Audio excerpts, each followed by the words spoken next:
I tried D&D, fell in love with it, and it became like sort of a lifelong addiction. This is a D&D campaign-inspired book. Once these humans around my table gave me the characters, the story filled itself in. And by the way, I could not have done it without an incredible mushroom trip. Oh!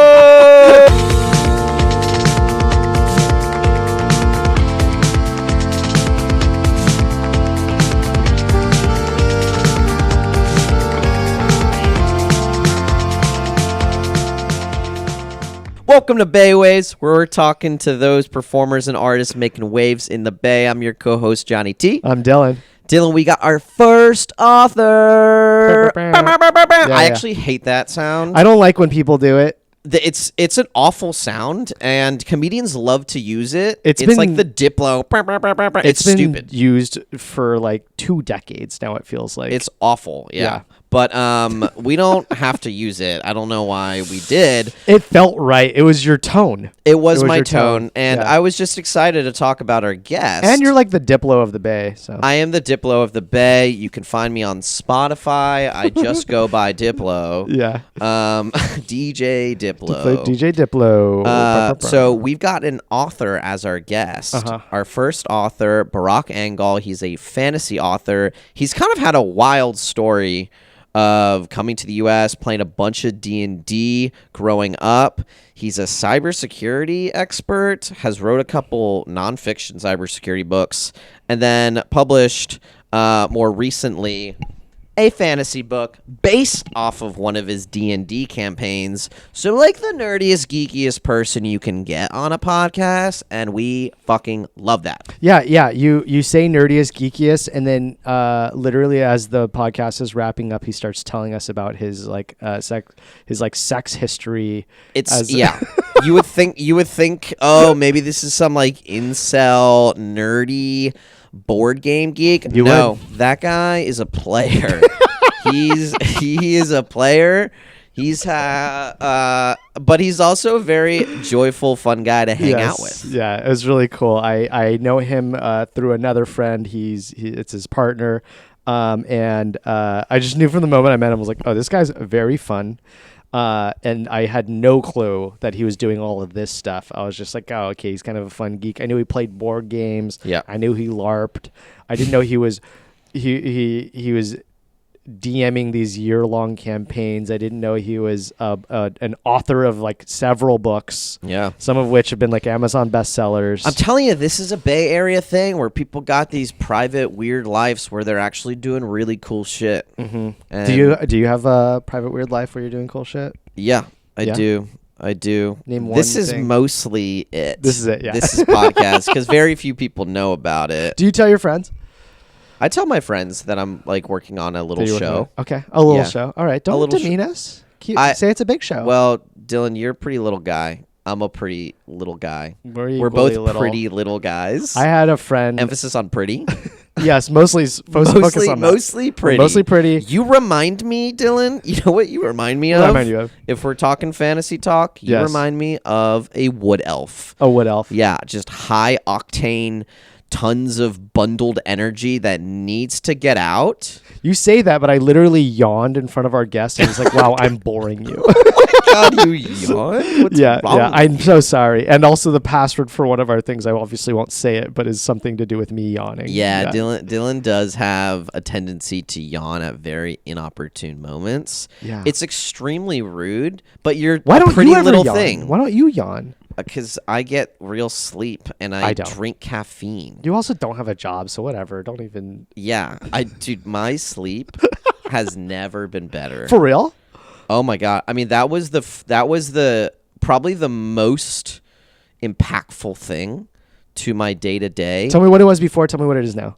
Like before it was random, maybe you get 5 to 7 hours, but there's a lot of like random drinking. There's company events. You're taking clients out to dinner. So like when you've drunk the poison that is alcohol, your sleep is shot. Yeah. And now I'm like, I don't have to drink on weekdays, which is great. And I can wake up whenever and I think more clearly. You know, I have more energy throughout the day. I can listen better. You seem like a better human since you. I'm probably a better human. Yeah. You know, a little bit more relaxed, not so wound up. So yeah, sleep is pretty great. You should try it instead of yawning in front of our guests. I have been getting more sleep these last few weeks than I ever have before, and it's because I've been sick. I've been wildly sick. I haven't even told you. Wildly sick. In and out of the hospital. You have been pretty quiet over the last month. I've been in and out of the hospital. And my first thought was like, I bet he's sick. Yeah. Wait, you went to the hospital? Several times. It's been a wild ride. I know. I'll catch you up on it. Tell our viewers they deeply care about your health. They don't. They don't. I ask them. Sometimes I DM them on the side. You don't see the messages. Oh, yeah? And I say, 1 to 10, how much do you care about me? The polls are low. The polls are low. Yeah. Okay. As it turns out. And I'm trying to get them more on my side than your side. That's my goal of the podcast. What's your goal? Oh, my goal is usually in service of our guests. Oh, see, not me. Yeah, you pompous fucking egomaniac. How dare you? How dare I? Kind of have to be to have a podcast in this day of age. To have an ego? Yeah. Our podcast is about other people, though. But not really. No one's listening to this podcast because they like your pretty little face. I talk over most of our guests. That's true. I would say in terms of like interviewing, like we're mid. We're mid. What do you mean mid? Like I know what it means, like but middle. Middle. You mean in terms of like our guest quality? No, our guests are great, but I'm saying we're not the best interviewers because, dude, we crack a lot of jokes when people are talking. I like that. I think that's like how you have a normal conversation. Yeah. But it's not exactly the podcast like formula, but that's what makes us different. I see what you're saying. This is like the difference between us and Oprah is that Oprah is not funny. Oprah's not funny, and she's not jumping in. She's letting people speak, and honestly, that's boring. And if Oprah said more edgy things, screamed incendiary things at her guests, I think she would have been more popular. I did call our guest ugly pretty quickly. And he told me, fuck you, which is great. He stormed out. And then we had to pay him to come back. It was crazy. He's used to that. He's used to being paid. Yeah, he is. You guys are in for, and I'm talking to our audience. Yes. Our huge millions of listener audience. Yes. You guys are in for a doozy of an episode. Yes, you are. Dylan, I do have a question. Yeah. Do you play a lot of D&D yourself? I have, yes. I'm not currently in a campaign, but yeah, I've been in a bunch of different campaigns. You a DM? You a player? I'm a player. I've never DM'd. I've only ever GM'd like a one-off. Okay. And it wasn't. I say GM because it wasn't D&D. It was a different format. It's called All Out of Bubblegum. Have you heard of this one? It's very fun. It's very like fast-paced, high octane, kind of like what you were saying. You're just taking my words. Taking your words. Because you don't read. You'll learn on this podcast. Dylan doesn't read. Dylan doesn't read. I read emails all day, every day. 90% of my life is just fucking reading emails. I told myself if I ever find another job, just don't make me read an email. You should get one of those apps where you can have the emails read to you. That sounds nice. But then I got to reply still. Yeah, and then you just talk into a mic, and then that's your reply. That's a good idea. I would take your voice. Oh, you like my voice? I do in like a weird like Hitler was good way. Oh yeah, sexual thing. Yeah. Wait, in a weird what? Oh, sorry, I spoke over you to make a joke because that's what we fucking. That's what we do here. I'm glad that you play Dungeons and Dragons. Yeah, you're a GM yourself. I am. I've been doing a campaign, but my crew, I need to find a new crew. And if any of my friends listen to this podcast, they can call me out on calling them out. And I'm that confident that they won't listen to this podcast that I can say the most devilish things about them because it's a posse of flakers at this point. Yeah, you know, that's a thing. It's like you set up some time. You know how much fucking work there is? A lot. To DM, you're writing a campaign, a bunch of different characters, all these different arcs, all these different scenarios. You read original these NPCs. I homebrew it, Bubby. Nice. I very much, I think about my crew all the time. Every once in a while, I'll reach out to them and I'm like, we got to get something up and going again. And the fun thing is, like, we were really experimental. We play all sorts of different RPGs. That's great. Maybe the last one we played was maybe last year, and it was like a mall Santa. Like RPG thing. It was very fun. We got to beat the shit out of Santa. That's fun. We should play D&D. I played the Labyrinth RPG. The official Labyrinth one is so fun. I've played Alien, like as in the movie. They made an RPG. It was just so many fun. There's a lot of cool shit. And if you've got the right posse that actually wants to play and like is gonna set out time to play, then you're in for just golden hours of your life. Yeah. Just doing fun shit. You need to get your funny friends on. I don't know why you got all these. They're fun. I think funny? My college friends, they're funny. Okay. It's a fun ass time when we do it. A couple years ago, we went to like Colorado. We stayed in a cabin for a week. We ski during the day and then get high and play D&D at night. And it was one of the best trips I've ever had. But now they're flakers and they don't respect the amount of work that I put into these campaigns. They don't respect you. I'm just gonna say it to them. I fucking hate y'all. So should we get to our guest? Yeah, let's get to our guest. Let's get to our guest, author Barak Engel. Barak. Who are all the fun idiots that you played D&D with to inspire this book? Right. So this is inspired. This is a D&D campaign-inspired book. This was one of those. We started a campaign. I assembled a group to play the campaign together in November of 2019.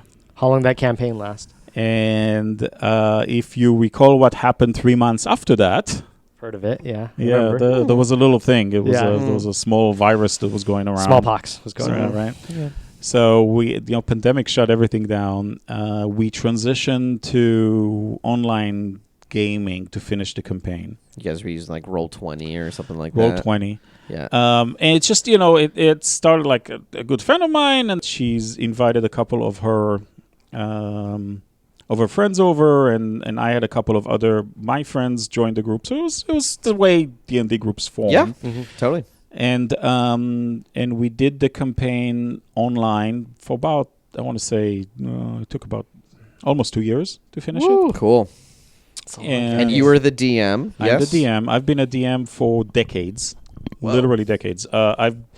I have a great story about coming to the US about D&D that I have to share with you. No, but we'll get to that in a second. We'll get to that in a second. Okay, so I'm saying no. I'm not being mean, everyone. You literally put it in your acknowledgments that you would love for this to be an interview question about D&D, how it played a role in coming to this country as an immigrant to the U.S. And I will be asking that question. Okay, great. I won't tell you. So don't worry. So when the campaign finished is, and the stuff I run is very people focused. Okay. I actually hate the thing I hate the most as a dungeon master is putting encounters to like combats and stuff like that together. Yeah. Oh totally wow, fair. I'm boring you that much, huh? No, I'm just thinking about I've done some really long campaigns too, and sometimes they ran real late. And usually there's a whole bunch of stuff that what I ask my players to do. Hey, you don't even need to do a big background thing. You can if you want, but the best thing you can do is give me 2 paragraphs, kind of like give me like very broad, brush strokes of what you want, and I will build this shit for you, and you will discover it through the campaign, right? Mm-hmm. And if you're willing to play along with that approach, then it works really, really well. And so the voices of these people or the characters that they represented really stuck with me. It was a really horrible campaign in the sense that it's the poorest I've ever run because I could not adjust to online DMing. Mm-hmm. I will never do that again. I just can't do it. But the depth of it in terms of the stuff that I wrote, and I wrote volumes of notes and backstories and red herrings and these secret relationships and stuff to discover. The amount of work I essentially wrote the book. I wrote the book while I was running the game, and so it almost became natural for me to transition it to that. So I went and asked everybody. I said, "Is it okay if I write a book?" And everybody said, "Yeah, sure. Whatever, right?" Yeah. And here you go. Now, the book itself is not the campaign at all. It's actually a whole bunch of. It's completely new. It's a new world. It's a new everything. Sure. But it does borrow a couple of things. It's the essence of the personalities of the characters that those amazing humans brought to the table, the virtual table, right? Cool. That's the essence of the characters, and I'm so grateful for that. And the book itself has a couple of scenes that are literally lifted from there's a players moment, like what they do. yeah, there's campaign. a moment there. You read the book, so there's a moment next to the bridge where one of the characters look at the others and it's like, what? After doing something pretty outrageous, and that was the direct lift from what happened in our campaign.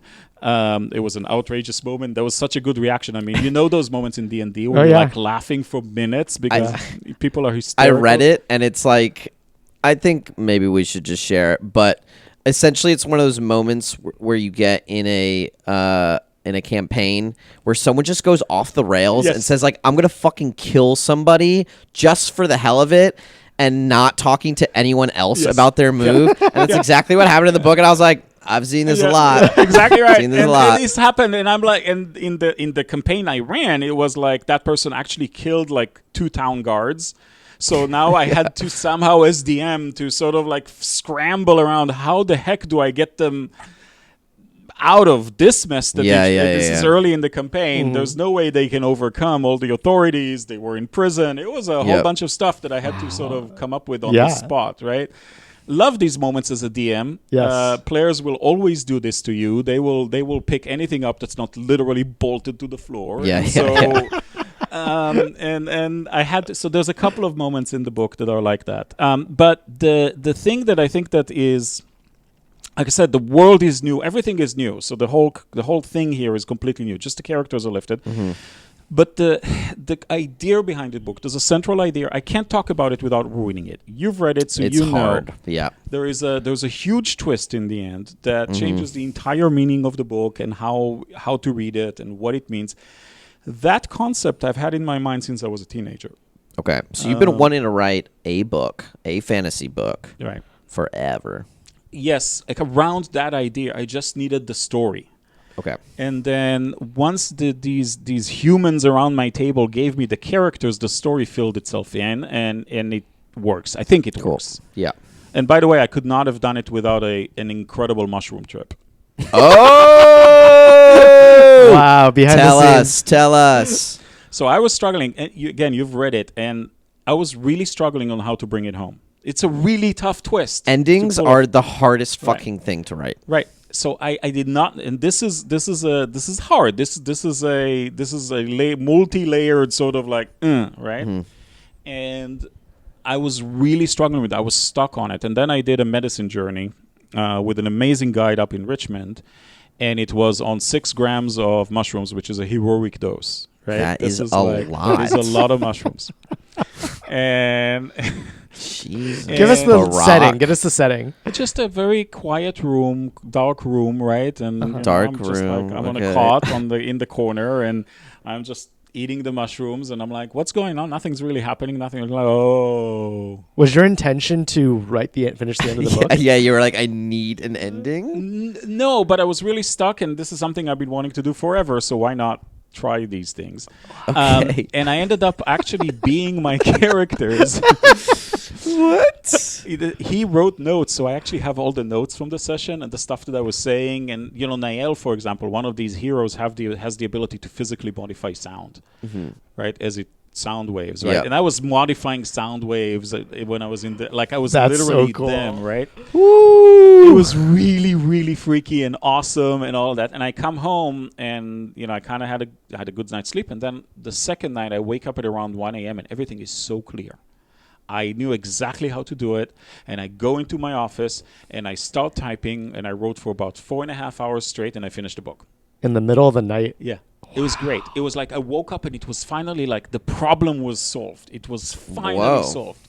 And it was right, and it worked, and it made sense, and it didn't feel like Deus Ex Machina, and it was, at least in my opinion, it doesn't feel that way. Do you agree with that? No, I didn't feel that way. Right? No. And that was really hard to do. But that I absolutely give it to the fact that I did that trip. The problem now is that you're an addict. Yeah. So Yeah.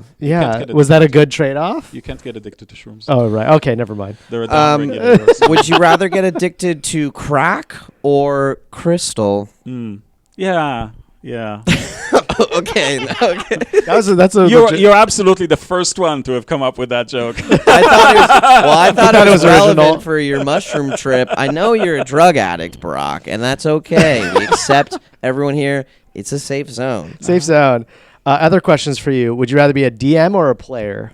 I've always been a DM. Oh. I'm really comfortable. I mean, I've been a player a little bit, but DM seems to be really what fits me, because I'm so about the behind the scenes machinations, and I'm an Enneagram type 2, so I'm very other focused, right? And my greatest enjoyment in role playing, and generally in most of the activity, like even the fact that I started a service business that's now been in 23 years in the making, right, is in serving others in the context of D&D. As the DM, you are there to serve your players in my world, right? So my greatest enjoyment is to see their delight when something happens that they're not expecting, that is making them involved. Oh my God, these are the moments. So I work really, really hard for that. When you're a player, you're kind of serving yourself in many ways. Yes, there are players that do for the group, but many players are there for like, oh, my character, my min-maxing, my blah blah blah, whatever it is. But as the DM, you're there for the party, and so it's the natural role for me. Natural. Yeah, it's like being the game developer versus like playing a video game, or These are lightning questions, so you're failing. Tabletop. You didn't say anything. I know. Yeah, that was on you. By the way, lightning is the meaning of my name. That's true. Yeah, Barak. Oh yes, let's talk about it before we go to lightning rounds. Yes. Barak means what? Lightning. But if you put my first and last name, Barak Engel, Hebrew and German, it means lightning angel. Lightning angel. Tell me that's not the fucking awesomest name. That's fantasy, right? You were meant for it's fantasy. pure fantasy, right? It's great. Yeah. Wow. Tabletop RPGs or LARPing? Oh God, that's hard. I love both. I know you love both. I love both. If I really had to pick, LARPs. LARPs. Chaotic evil or lawful good? Fuck you. One right answer, Barak. Probably lawful good, but I knew it. I could tell the moment you walked in. Dungeons or Dragons? Dragons. Mark Zuckerberg or Jeff Bezos? Oh dear God. Am I allowed to vomit on the podcast? He abstains. Am I allowed to? No. Am I allowed to violently abstain? Okay, Jeff Bezos is what you chose. Kama Sutra or Krav Maga? Kama Sutra. I thought of that one in the bathroom. By the way, Krav Maga is it's like one of the greatest little marketing shticks ever, because Krav Maga basically means melee combat in Hebrew. It's not a style of combat. It just means melee combat. It just means to fight. It literally means to fight. I thought it was a self-defense fight. I thought it was a whole... Krav Maga means literally what the words mean is melee combat. I feel poisoned by the marketing industrial complex. Would roll for Constitution or wisdom checks? Wisdom checks. Wisdom checks. Races or species, but don't make this D&D related. Species. Species? Okay. Half orc or half chub? Half orc. Game of Thrones incest or stepsister porn? Wow. Stepsister porn. Stepsister porn. Stepsister So porn. I just don't like Game of Thrones. So you don't like Game of Thrones? No. So here's my problem with One Game final of question. I'm sorry. Okay. Yeah. Is Yara more effective than Sigma for threat hunting in large-scale enterprise environments? Oh my God. I don't know what I just asked you, by the way. Those words did not make any sense to, I would say, 99.99% The answer is of the neither, population. really. But Neither. Yeah. Hot Neither. take. In my opinion. Abstain? Don't explain, because I'll have abstain. no But not clue what you're violently. Okay. No, Game of Thrones. Yeah, Okay. why don't you like Game of Thrones? I That's cannot why. stand books, and you, of course, have seen it here. I cannot stand books that spend 3 pages to tell you exactly this very specific shade of banana that you are now about to eat. Like the color of It doesn't do that. Oh my God, it does. He goes into all He these has some goddamn colorful descriptions. language about like the environment, but it's not 3 pages. It's like a it's paragraph. And then the other problem I have with Game of Thrones, and probably the biggest problem I have with Game of Thrones, and why when I was reading it back in the early aughts, I reached the middle of, I think it's book 2, and literally threw it in frustration across the room and never opened it again. Might have been book 3. I'm not sure. But it is the way. I know a lot of people love these books because of that. I really hate them because of that, which is how George R.R. Martin, makes us care about people and then offs them without caring.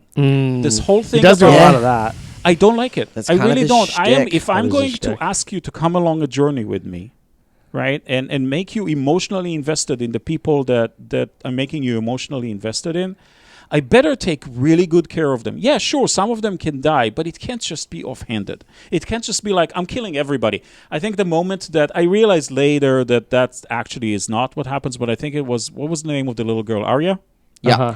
And doesn't die. the moment that I literally closed the book, I kid you not, I threw it across the room, never opened it again, was when the mountain, right, goes Yep. and essentially the way it's read in the book is like he's kind of chops her head off when he rides behind her with the axe next to the Red Wedding. And I'm like, okay, so But I all know the she people, doesn't die, I know, I right? understand. Many years later, I understood that, but I was like, okay, so you just killed the last person that you've made me care about, and you Okay. did it without. And I get it. But I think the what idea. he's so good at is making you care about characters. Like, I don't think anyone writes better characters in fantasy publishing Than better Barak. than him. Than Barak. Oh, yeah. Yeah, George. Well, we're number 2. having Georgie on next week. Yeah, we're gonna I ask him just, about you know, it. Do you it's a think you can personal- take him? personal preference, right? No, Whatever, totally. right? I mean, like, I don't like that. I make you. If I care enough.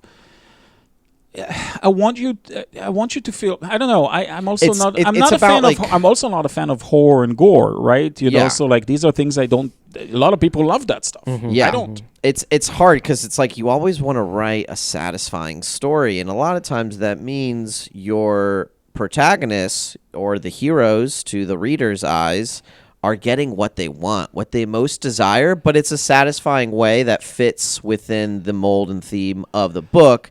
And George is like, I don't give a fuck because this is a medieval world and shit like this happens. And it's like, I get this is kind of part of the world in which like anyone can die, but in terms of reader satisfaction, very bold avant-garde move that's going to piss off a lot of people. So I mean, I totally get where you're coming from. And it's normal. I think it's a normal literary mechanic. I mean, you got to create some of this stuff. Even this one has some of that, right? The randomness of dying in the wilderness with the werewolf chapter, right? Sure. I mean, this exists.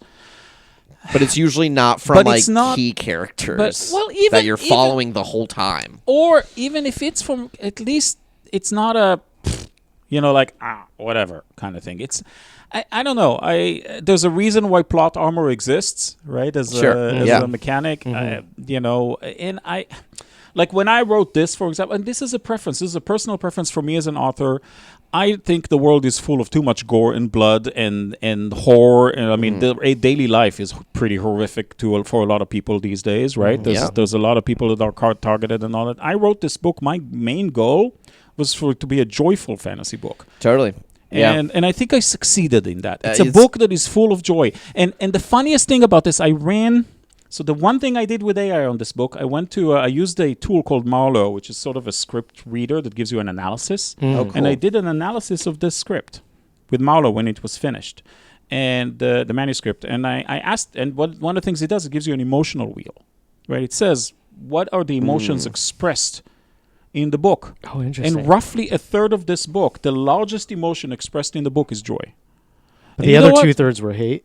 No, there's fear, and there's all the other stuff. But a third, the most prominent emotion in the book is joy, and that mattered to me. Yeah, I want to write joyful. You're books. a joyful person, Right? I would So, say. I- Though I do think you want to beat up Georgie, which is the hate part of you. I don't want to beat up Georgie. I think he writes fabulously. It's just not for me. It's not for my tastes. I think you can take him, is all I can say. Yeah, Well, I I don't don't think know. it would be hard to like tip George over like he's a cow. Yeah, especially because you know Krav Maga. You know Krav Maga. How would you approach George?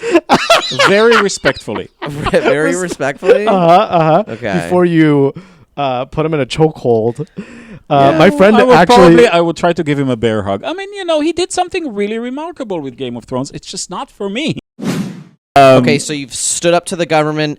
You've written books. You know how to use a mic. You're a pilot. What haven't you done, Barak? that you want to do. That you can do. Oh dear, there's so many things. But I tend to go after the things I want to do, right? It sounds like it. Yeah. I mean, I was one race weekend away from getting my SCCA license. What is so that was fun. Like that's a Formula racing. 1? That's the earliest level of competitive car racing, at least in this country. Wow. Oh. So I enjoy doing that. Oh my god. Oh, I've seen your Racing cars. You're cars. fancy. You drive some fancy fast cars. And I just, I've always liked cars as a kid. You like modes of transportation. I love the whole thing about piloting. Driving, commanding, whatever you want to call it, machinery. Like this whole thing of melding with a machine. You're one. So way you're car. you're a Waymo hater. I thought I would be a Waymo hater, and then I tried it finally a couple of days ago. Okay. Those little fuckers drive really well. That's what I heard. Yeah, I have another friend was like, you hate it until you try it, and then you're like, this thing's awesome. Like they drive really well. I gotta grant it to them. They got it. I mean, they kind of got it down, except when there's like cats and dogs underneath their wheels. And then it's like bicyclist or all these. I'm just waiting till like the footage comes out of it just running over a bicyclist. I mean, it already ran over a woman. Well, that was a different one. That was Cruise. That was Cruise. That was a crazy story. Do you remember that story? Yeah. Wasn't it going forward and backward or something? Yeah. So a car hit a pedestrian woman, and that woman flew into a Cruise. Oh. And everyone was like, "Oh, Cruise hit a pedestrian," and it was like, "Well, the story's a little different because another car actually propelled this woman into the Cruise." However, she hit the Cruise. The she Cruise hit the didn't Cruise. her. However, but she then- got caught on the Cruise, Yeah.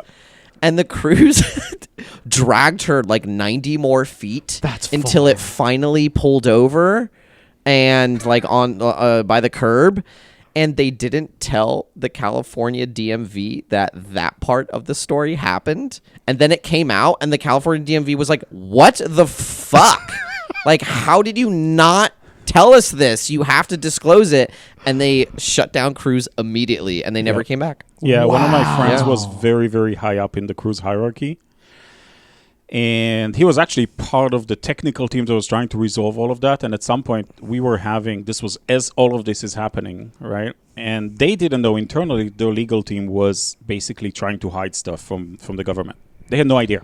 The tech team in there, they had no clue. So because only an exclusive few are like the need to know people, right? Yeah. And it's all legal stuff, right? So it's like you're letting your lawyers talk to the other lawyers or regulators or whatever it is. And if someone is misbehaving, well, now literally the company's gone, right? Wow. GM shut it down or like moved to like internal operations or something. So it kind of takes like one bit. So we're just waiting for the thing to happen to Waymo, and then they're gone.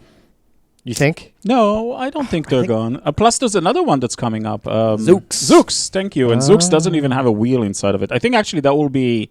Yeah, no steering wheel. Wow. This is like Box. literally a chariot on wheels. Yeah. Right. Which is really what it should be. I mean, at the end of the day, if a robot is driving this thing, then why do you need human control? And then you can actually have more seats. Yeah, you can have more seats. You can have different configurations. You could do like the lounge seating stuff. Remember that in Southwest? Did you ever... You're too young for that.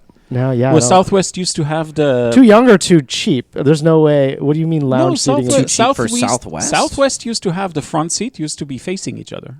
And you don't need like an upper class seat. No. For that, this was coach. Oh, kind of like train seating. This isn't Kind of coach. like a booth. That's cool. Oh my gosh, I would love that. Why doesn't it like that anymore? I don't What'd you know. do? I like the money. Money. It's all about the money. The stuff is that this ruins everything. book about the money? It's not Did even you a labor write of this love. book for a couple dollars? Yeah, just a couple dollars. Is that worth it? I have already lost $80,000 on this book, so careful. So no, $80,000. So How does that look, happen? you have some tech adjacent, or direct tech experience. Yes. Yeah. In the Okay. past. And I know you're close enough. So you're very familiar with the famous triangle, right? You can do something well, quickly, and cheaply pick two. Yeah. Yeah. Right? So I can tell you which one I picked to toss away. To toss away? Yeah, to ignore out of those three modes. Cheaply. Yeah, I picked quickly and I picked well. And tell me if you don't think this is a beautifully produced book. Oh my God. I mean, like, Very this pretty. cover's great. It's nice bookbinding. It feels like, something that you'd pick up in an indie bookstore. I mean, look at all even the colors on the binding inside. They match the color. Like, look here. Yeah. Right? It's very well done. So did you have and to there's pay like, a lot There's for like it? texture and this and that and the other. Now, the book is not technically self-published, right? I used the biggest hybrid publisher in the world, which is Greenleaf. And what is a hybrid publisher? So hybrid is, they basically, you pay for the book production costs, but it's not self-publishing and it's not one of those scams that's called vanity publisher. So Greenleaf is well known in the industry. Okay. Oh, I thought hybrid was gonna be like they sometimes work from home. No. Or they plug in every once in a while. Yeah, exactly. Okay. Oh, I'm sorry, Brock's talking. Ever so often they go and they go into find a car on the street that's gas powered. Yeah. Yeah. Yeah, hybrid. See, there you go. he gets it. Yeah, that's how I get it. Yeah. You should have done a fantasy one, like a hybrid mutant. That would have worked too. That would have been a better joke. Yeah, that's true. But it's okay. We won't edit that one out. It was super fun. Keep it in. I know. Anyways, hybrid publisher. So you essentially went to them and is like, hey, No, I've got a book. Well, I submit all publisher you have to submit to. Yes, okay. So I actually started trying to go the normal route. Okay. Finding an agent, and I wrote hundreds of letters. Actually, one of them, this is the thing that almost made this book never show up, right? Which is, I got a letter back from an agent in New York saying, please send us your information. We'll send you your contract. We'd love to represent you. We think it's a really good property. Okay, cool. And then they ghosted me. That's when I learned that in the publishing industry, that is a fairly common problem. Whoa. They will ghost you. Now, I'm used to kind of having the doors open for me because my professional books, A, they're very successful, and B, people know me. And so, like, if I want to write a book about security, It's easy enough. It's my pick, right? Yep. It doesn't carry over at all to being a fantasy author. Got it. Right? And so, I got very excited. And, of course, then you get ghosted. It's incredibly dispiriting. You can imagine. We all try to ride the waves of cybersecurity from our past, but only so for this book, right? Sometimes that wall is too tight. it's too high. Well, so and I ended up discovering this whole process of hybrid. I looked up, who are the legitimate hybrid publishers? There's about like half a dozen of them. These guys are probably the most well known.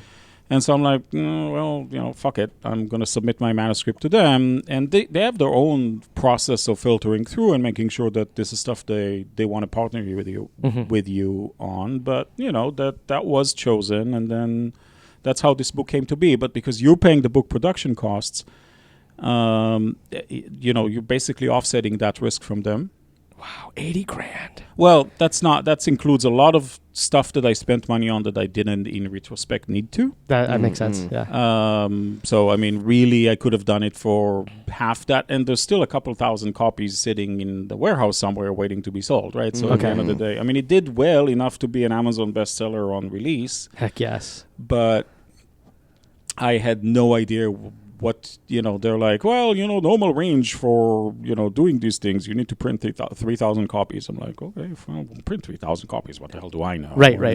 I'll take your word for it. Yeah, it turns out that's a really large number to sell for a debut author on a hardcover of a, no matter how good the book is, right? Yeah. Okay. So, the hope is, and then I did a airport promotion, right? That's almost $10,000 out the door. What's an airport promotion? Airport promotion is that the people that have all these stores at the airport. Generally speaking, all those they're all owned by a couple of big companies, right? And those companies have contracts with the big five publishers, right? So the big five publishers reserve the book spots in all those airport stores for their authors at the beginning of the year. They write 6-figure checks to these companies, say, hey, we want those spots for our own marketing purposes, and we tell you which books to put them. So that leaves a tiny amount of space for things that the buyer at this company can choose to buy. And they will do that. They use that power to choose which books to bring in. My Greenleaf is not one of the big 5 publishers, but they do have enough of a relationship with these guys that they can suggest books to them, and they will, and often they get accepted. But those are usually the things that sell a lot, like memoirs and stuff like that, right? Special interest books. How often do you see an indie fantasy book sitting in airport stores? That just doesn't happen. Yeah. It doesn't happen. This was simply because the buyer, I didn't speak to them directly, but what I'm told that the buyer, at that company was just really fell in love with it and said, yeah, we want to bring this in. But it's a marketing promotion. So you pay a fair amount of dollars. Again, I mean, it's close to $10,000, right? To essentially it's marketing spots so that your book appears in airports across the country. And you hope you get some ROI from it. It's more like somebody sees it at the airport. I mean, I think it's all 10 copies at the airport, but you wonder how many copies people looked at it and then went and ordered it on Amazon, which is the typical way that this works. I did a lot of things like this that are expensive, mostly, I guess, because I'm as you alluded to earlier, when I do something, I just try to do it. Right, and so I'm not afraid of making mistakes. I'm going to try. I mean, I want to be a pilot. I'm going to try to be a pilot. I want to race with cars. I'm going to try to race cars. I want to whatever. You're relentless, though. Those are big goals. Yeah, these are big and you've goals. done a lot of them. Yeah, you don't know the half of it. There's a whole bunch of things. Have you ever tried? Have you ever thought about having a podcast? Yes, there's. Please don't try. The competition is fierce. And it's a saturated market. There's not really any more room. I imagine, and tell me if I'm wrong, it would have probably been or will be something maybe like D&D related, where you're a critical role DMing. There's a lot of concepts. If one really locks in, then I'll do it. Nothing's going to stop me. I'm not a person who gets stopped easily from pursuing something, right? Yeah. But, I honestly think there's a room for a podcast that makes fun of the tech industry from inside the tech industry kind of thing. Oh, I like that. And a good friend and colleague of mine has a similar mindset, so we may be trying to do something like that out. Okay. Trying something like that out. But yeah, D&D, I mean, so speak of D&D. So Cracking the Crystal, right? One of the ideas I had for this, and I still want to pursue this, I just need to kind of put it all together, is to get some folks who are interested in this kind of project and are willing to do it. People that have, I won't even call it acting or experience per se, but do a sort of a radio drama reading of it, a collaborative radio drama reading of it. Yes. Right? Like it used to be back in the day, but turn it into a series of podcasts or transmissions or whatever you might want to call them. Because, I know you have a copy. I don't know how much you've read, but I finished it. I read the whole thing. You did? Okay, I did my homework. So it's an ensemble cast. Dylan read The Security Hippie, so he also did his homework. Your other book. Yeah. I'm well versed. That's awesome. Yeah. Well, so this is an ensemble cast, right? Yeah. And that actually lends itself really, really well to a collaborative reading. So yeah. Right. So I kind of think that might be a fun thing to do. That'd and that's a version fun. Of a podcast too. We might even do it live. Yeah, you told me you were and so the reason I haven't read it is because I am like 100% an audiobook person. I can't remember the last time I've read a print. I don't know why you guys have these books. But it just like disgusts this you. Is like, gross, dude. Like it all. Why would you bother? Audio, so many trees had to die. Yeah, for seriously. Your pleasure. Why don't you give money to Audible? Yeah. But you said that they were in the midst of recording for it, and then your voice actor, your narrator, your person that was reading it, they got caught up in the fire in LA. Whoa. It's tragic, and the project fell apart, but the story leading into it is pretty cool. So, When I was young, so this is another thing I did in my history is I was very much heavily into video games, and at some point I became a reviewer and then an editor in the second largest video gaming e-zine in the world, which was called Games Domain Review. Games Domain Review. Okay. Right? And and I was the editor of the sports section, and then I was the editor of my true favorite, my close to my heart, role playing and adventure section. Cool. And during this time, there was a bunch of people that are famous in each industry in a given point in time. And at that time, in the 90s, one of the biggest people in video game was Bill Roper. And Bill Roper, just look up his name, right? Warcraft, StarCraft, Diablo. I mean, this is the guy that designed all the big things that's still like 30 years later. Okay. And if I remember correctly, didn't he write a review for you? He wrote a beautiful... So the fact that he agreed to read this and write a review was amazing. And the review he wrote was incredible, but he was really touched by the book. And he also has an IMDb page because he happens to be a really talented voice actor. Oh, cool. And he, we were chatting afterwards, and he basically asked me, hey, is somebody doing the audiobook? And I said, well, not yet. I would love to find said, can I do it? And I'm like, are you fucking kidding me? You were like a childhood hero of mine. Yes, please. Wow. That's cool. And so he started doing it. But then the big fire in LA, really impacted him. And so, we ended up not being able to. So we went like 40% through it, I think, and then had to stop. I'll take the rest. I got you. Yeah. Dylan has a great gnome accent. Give us your gnome accent. Here, read a page of this in your best gnome accent. Okay. What's that first word? Well, now I have to... You suck at this, Dylan. He does not do books. I'm sorry. Oh my God! I told you. Can't read. Told you. Wait. So is there an? What do you want me to see? You can't. This first. Dylan word? just doesn't know how to read. What are you doing? He just watches. I see it. There's a giant letter here. No, it's a name. That's why it's a pronoun. It's Nael. You're illiterate. Nael. Nael. It's a name. Nael. Haha.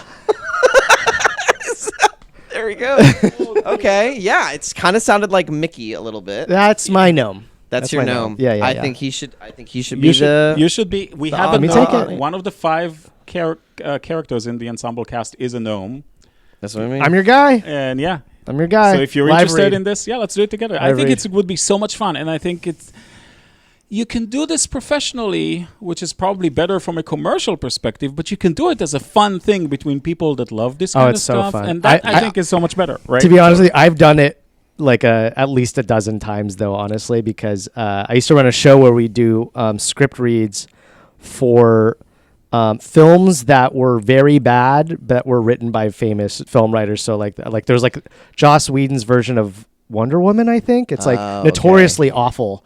And me and my friends got together and we recorded it. It's all online. That's cool. Yeah, just like a bunch of things like that. I have another friend, Andy, who writes scripts, and have you done that one? Yes, he assigns his friends, mostly his comedy friends, to like voice act different parts. So we could be your people. We could be your people. Yeah. Hey, I love it. Let's do it. We do charge $100,000. 80 grand specifically, yeah. 80 grand each. Mm-hmm. Barak, you did not actually say which currency, so sure. Okay. Good point. That's a good point. That's a good point. What's the Hebrew currency? No, shekel is too expensive. Okay.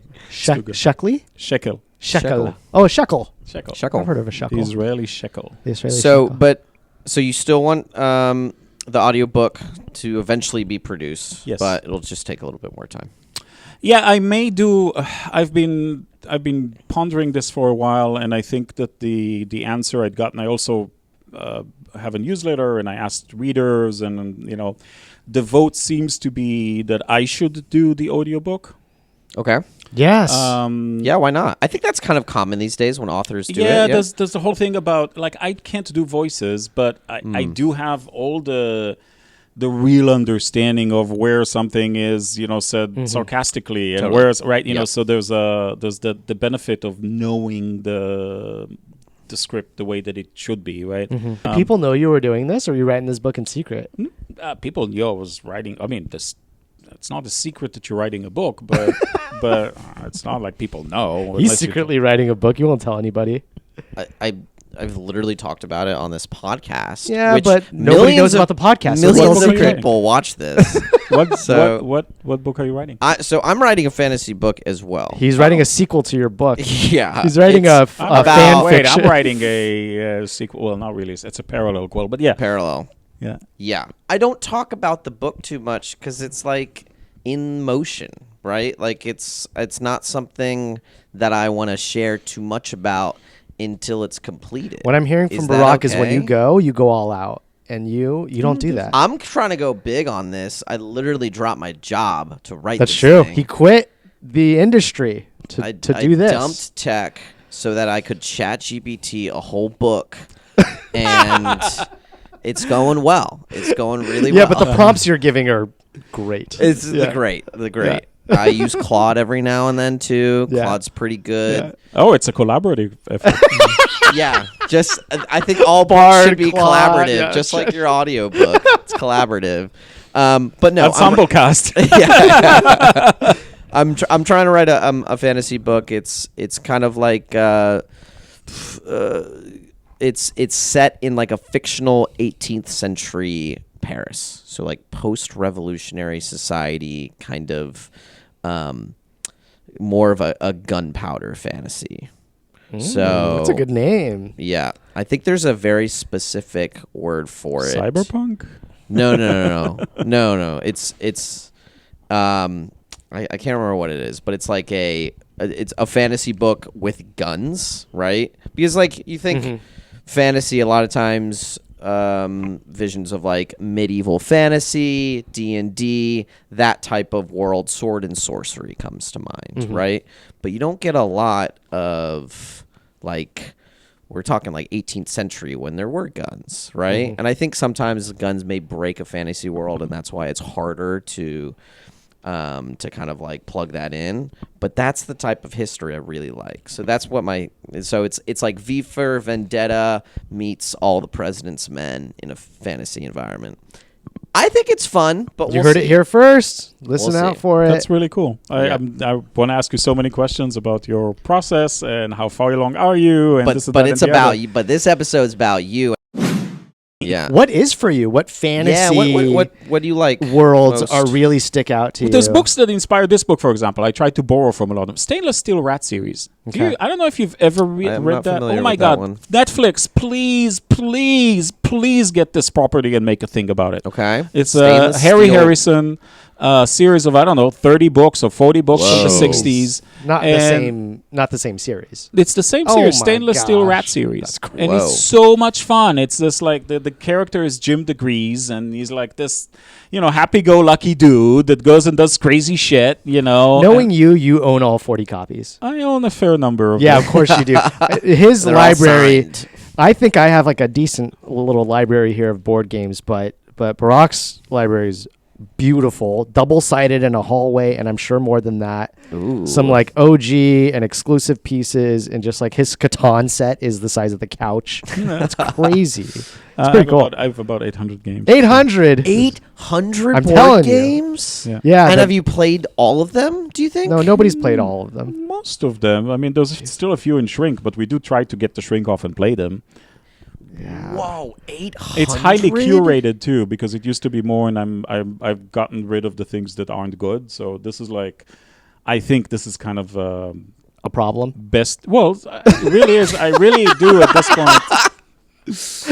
You seem to have a lot of addictions. It's just whatever. I have a lot of disposable income, I guess. So that's one series I really love. Oh, I'll Yes. give you another example. Pierre Anthony, right? I mean, he's very famous, Yeah. and a lot of people love the Xanth series and all that stuff. That's not the books of his that I love the most. Okay. Split Infinity, the Blue Adept series, right? The Okay. first trilogy. That's the one I love the most. That is a really fun read, right? It is joyful more than it is anything else, right? In many, many ways. if you think about stuff that this is modeled off or inspired by in terms of a style, that's a book. That's a series that it's inspired by. Okay, cool. And I really enjoyed it. Could you name a TV series? Because I'll know what those are. Now you're going to ask Big Bang Theory. There you Come go. on. That's the How one. I Met Your Mother. Those are like perhaps my two favorite ones. Okay. That's what inspired this. No, but these are. There is actually a reference to BBT in this book. Really? Yes. Is it So do when you the remember character says Bazinga? No. Bernadette and Howard's daughter. Do you remember what her name was? No. Don't recall. Hallie.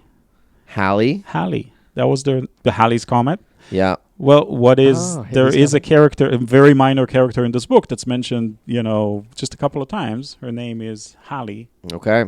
So it's And based that's off because of Big Bang BBT. Theory. That's my homage to BBT. Nice. Okay. Nice. How about any any fantasy or sci-fi series that you really enjoy? Well, on TV. Yeah, TV, movies, anything that's like, oh, it's good to look at that as like, inspiration, or just like this is great art that like you want to keep in mind there's while so you're much. making art. I freaking watched so much. I forget the name. Is it game? There was a series they did that was like sort of a comedic spoof of Star Trek. I just forget the name right now. Oh, Avenue? No. No, it's by the guy. It's by Family Guy. Family Guy. Family Guy. It starts with an O. The O. Something like fear. that. Yeah. Yes. And there's that's fun. Yeah. Yeah. Yeah. I heard people love that. I heard it's great. I haven't actually seen it. Yep. Yeah. Yeah.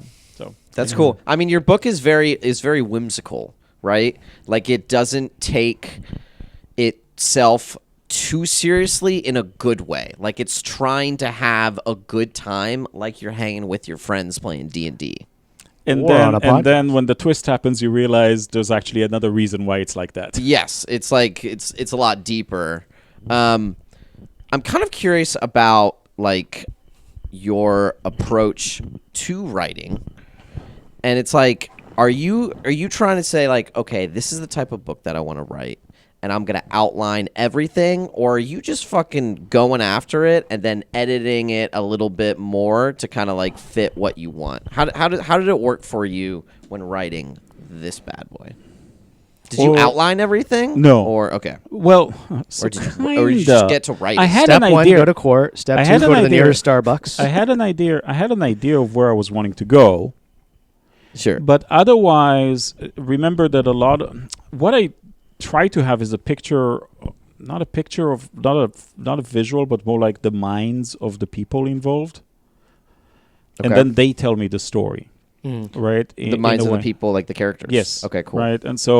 And it sounds schizophrenic, but literally I would write a scene that I'm seeing in my mind, right? I would close my eyes. I'm like, oh, this is what's happening. And then I capture it, right? And then literally if I write it wrong, Nael usually in this book, the character Nael is the one who would usually do this. If I did something wrong, she literally in my head, she would kind of turn around and say, stop. That's not what we said. Do it again. Like literally that would happen. That's so cool. Right. You have like wild inner monologue. Right? That It's wasn't crazy, a right? mushroom trip. No, that was before the mushroom trip. Before the right? So mushroom that trip. actually happened fair amount, and she was kind of like the voice of the group in a way. Okay. But so I had a general idea of where I wanted this to go. I wanted it to be a little Mission Impossible, right? Which in many ways the beginning Yep. of once you get into the main narrative, it works that way. And so it worked that way, but I didn't exactly know. I didn't outline what those missions were going to be. Okay. It was Gotcha. more like The Orville. The Orville. I'm sorry, it Okay. just came to me while you were talking. Yeah. The Orville Dylan's a and great listener. the Orville and Mission Impossible are your two Mission biggest. Impossible are pretty See, good. I know. I am listening. It just popped up in my head.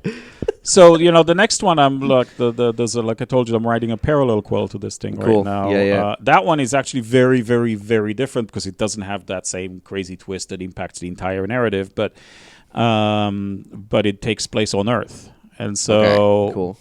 I mostly just know the lead character. That one is not an ensemble cast. It's a very different book. Very different. But it's very much tied to this book, and the idea behind it is that at some point there's going to be a point where the storylines merge and Oh, something happens, right? okay. So I don't want to go too Yep. much into that. But Yep. what I know is I know the main character really well. Okay. And she tells me the story. That's so She cool. says, you know what, screw when I was 16. How about when I was 18? You know, this is what happened, kind of thing. And then I'm writing it down. You tap yourself into that. You get into that brain. Right. That mindset. I become her in many You ways. become right? her. I have a question that's not a lightning round question, Okay. but it is important nonetheless. When's the last time you let it rip? What? Here, I'm going to put this in front of you because it's going to become important to the next scene. Are you asking me to fart? That's not what it means. No, that is exactly what it means.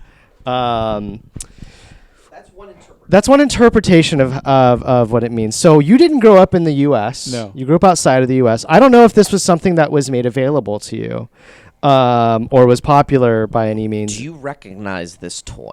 No. No. No.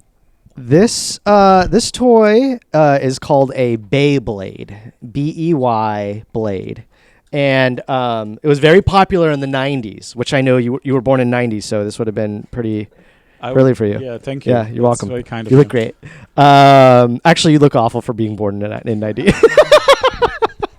Fuck you. I deserve that. Yeah. So this Beyblade game was played in many a schoolyard, and their advertisements, the commercials were all over television, and the You look very confused, and I would say also you don't look excited to interact with this toy, and that's okay. yeah, that's okay. So we have this segment. We do it every time. Do you have yours? Yeah, I'll grab it in a sec. Whoa. This segment is called Beyblading in the Bay with bays. Bays, and we're gonna battle with Beyblades. That's right. And when I previously asked you, have you ever let it rip? Well, that is the tagline of this entire game. You yell the words, "Let it rip," and you're going to see why in just a moment. Yeah. So, on a scale of 1 to 10, how excited are you about this? I am anxious. Oh, Anxious. That's It's the okay. side of There's an anxious real man. repercussions. Okay. If Wait, should we add stakes to it? yeah, let's add stakes. Yeah. If you lose, our names are in your next book. Yeah. Okay. If you win,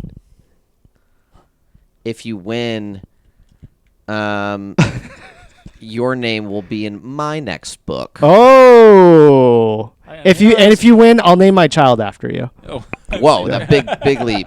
Yeah. And if I win,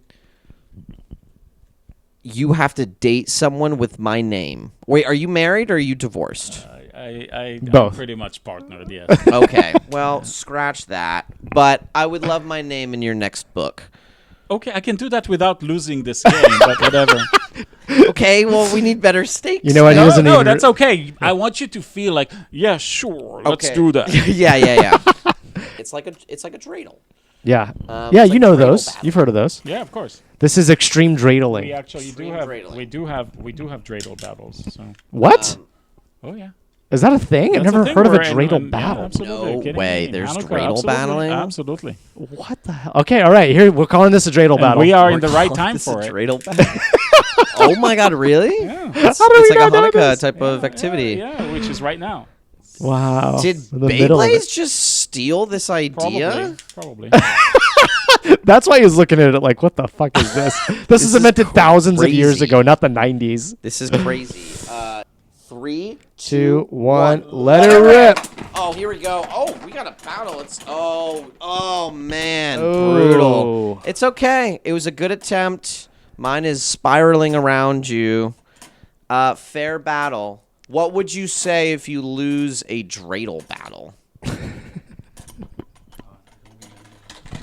Is there any? Are there any? I was is there a any kid. I fun don't even lingos? like, you know, I don't even remember if there's anything specific that I'm supposed to say. Bummer. This is. I just remember we made fun of each other, right? You know. Yes, you That have was to. basically an amazing way to spend an evening, right? What do you mean? You're saying you'd sit around and roast each other during Hanukkah? Yeah. Okay, that was a Well, pastime. kids do, yeah. Yes. Before you start punching each other. Yeah, Gotcha. Yeah, it's like, right? Yeah. That's the twisty motion, right? Uh-huh. Yeah. Did you play D&D as a kid? When did you start? So we're getting to the question. Yeah, we're getting we're to the getting question. close. We're getting to the question. So actually, you need to ask me the question now because the story I'm about to tell Okay. you is going to tie to that. I will ask the question, and for the viewers' understanding, in the acknowledgments of this book, I always read acknowledgments. I love acknowledgments in a book. The first line is D&D played a role in my intro as an immigrant to the USA, and you have a footnote that is now here's a cool interview question to ask me. And look at this. You're in an interview. We're pretty cool, and we're going to ask this question. So how, Barak Yes. Engel, Engel, yeah. did D&D play a role in your intro as an immigrant? And that's our time. To Thank you so much for coming to the Bayways podcast. I've been Dylan. I'm Johnny T. And we'll see you next. No. So now we have to merge these two because they do work together. The dreidel So battle? no, the question about D&D in my childhood. So Yes, I was yes. introduced first to D&D in 6th grade. Okay, by a friend in school. Now again, we're in Israel, so D&D is not a Not a thing. Nobody knows about any of this, but Yep. he got introduced to it, I guess, in the United States, whatever it might be. Didn't like it. Didn't connect with me. Right? So I'm like, okay, fine. It was cool, but Yep. was a little cool to it. Probably because we're two 11-year-olds and he just ran it as a couple of combat encounters and it was just the two of us, so it wasn't many players. All the richness of D&D wasn't there in retrospect. Now, Israel in the 80s, we had one national television channel, just one, right? And it had limited hours every day. And it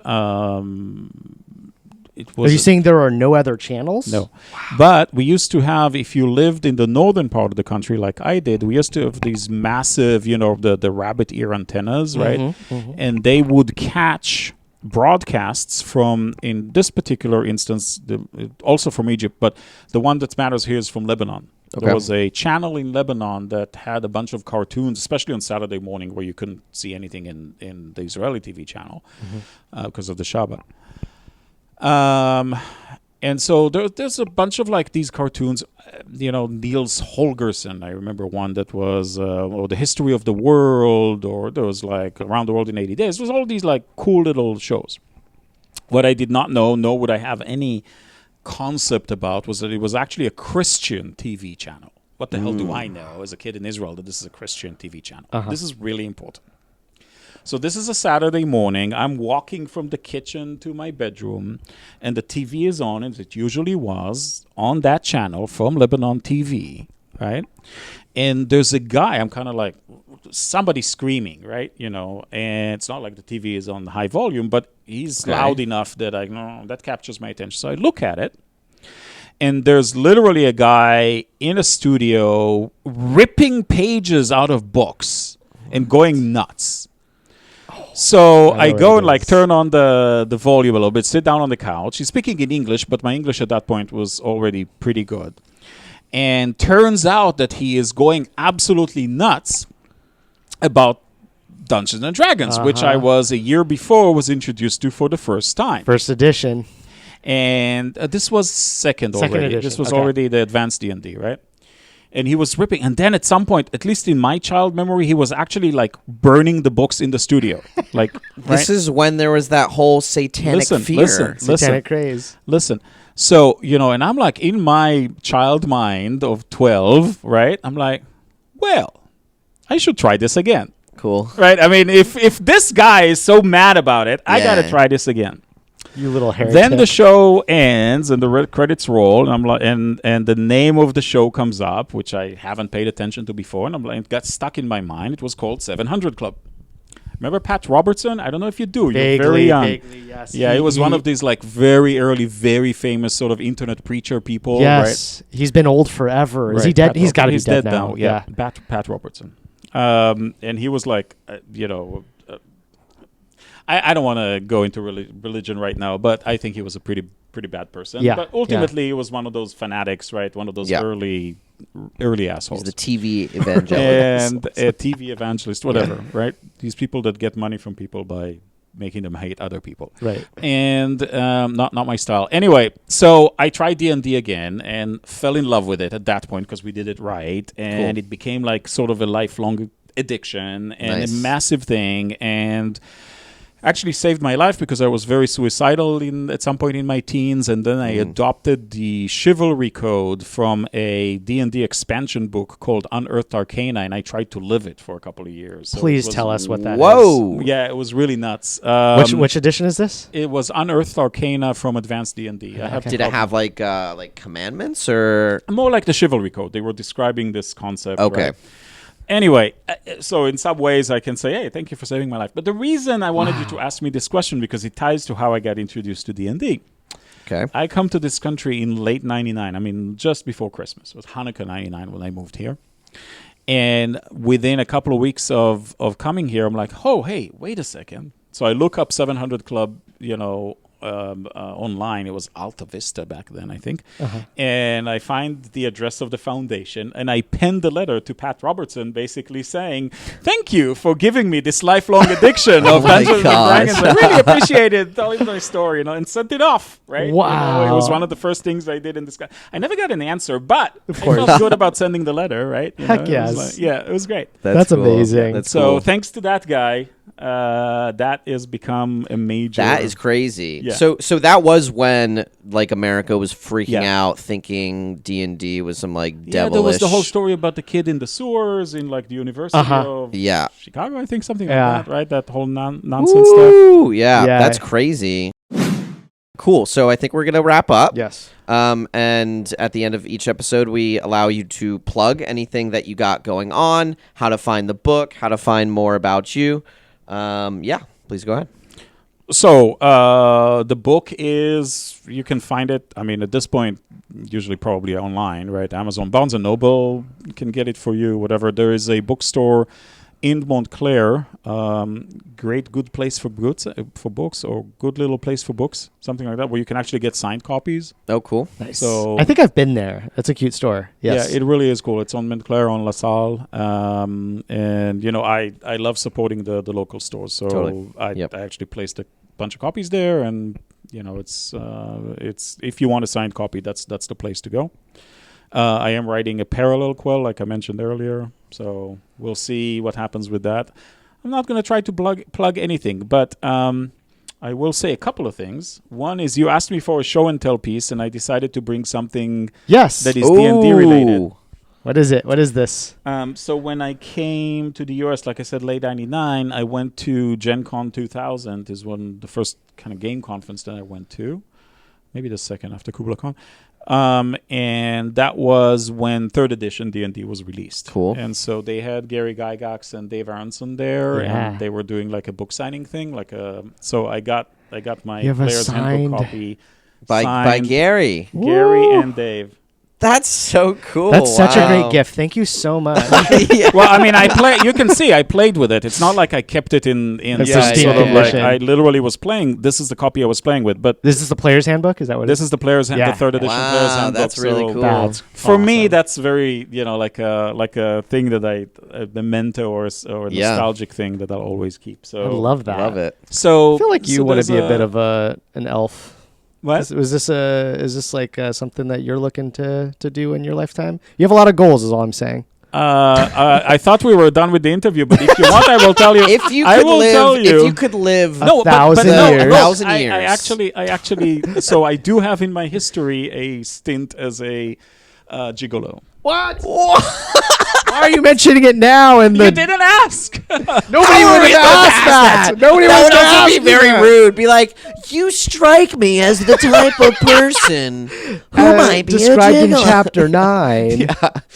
God damn it, Barak. All right, we'll give you like a few more minutes. I don't know. You just wrapped it up. I think that'll have to be a part 2 interview. Okay. You can find that interview on our Patreon. So we'll be shirtless the whole time. We'll all be shirtless. Wow. You can get a different side of us. But Barak, thank you so much. Thank you for letting us interview you. It was a great time. Thanks, Barak. Thanks. Yeah, See you thank you. soon. Bye. Take care. Cheers.